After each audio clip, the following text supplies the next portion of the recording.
Nagpadala si Che ng Taguig City ng isang email dahil nais niyang malaman kung tama daw ba ang alam niya na maaari lamang paalisin ang nangungupahan kung may 3 months advance notice.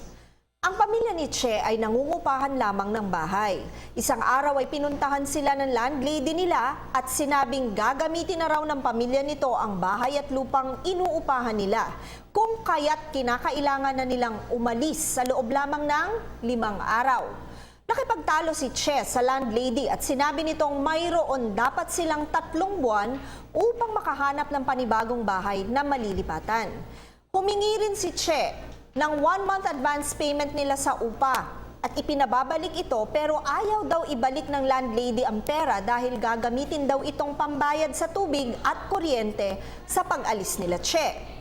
Matapos nyon ay bumalik na naman ang landlady nila at inulit ang pagpapaalis sa kanila. Ibinalik na rin ito ang 1 month advance rent kay Che pero bawas na ito ng 4,000 piso. Ang kinaltas daw na halaga ay gagamitin nila na pambayad sa kuryente at tubig na nakonsumo nila Che.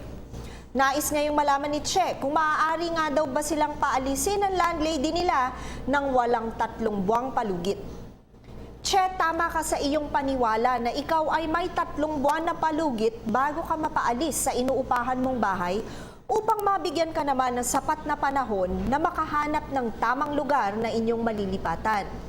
Ayon sa Section 9C ng RA 9653 o Rent Control Law, isa sa mga valid grounds upang mapaalis ang nangungupahan ay kung may lehitimong pangangailangan ang may-ari na kuning muli ang property upang gamitin niya o ng miyembro ng kanyang pamilya bilang residential unit. Dapat na sumunod sa mga kondisyon na ang lease period ay expired na o paso na. At dapat ay binigyan ng may-ari ang nangungupahan ng formal notice 3 months in advance bago ang araw ng pagtirang muli ng may-ari ng inuupahang property sa nahuli. Subalit ang pinakaimportanteng tandaan na ipinagbabawal na ang paupahang muli ang nasabing property o paupahang muli ang nasabing property sa loob ng 1 taon mula ng paalisin ang nangungupahan kung ang dahilan ay ang pagnanais ng pamilya ng mga may-ari na gamitin ito.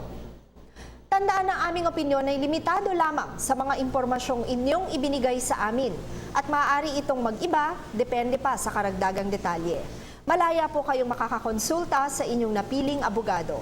Patuloy po kayong mag-email sa newscenter.ptv4@gmail.com. Ito po si Attorney JJ Jimeno Atienza, ang inyong bisig ng batas. Ako po si Cathy San Gabriel. Subscribe na sa PTV YouTube channel. I-click lang po ang subscribe button.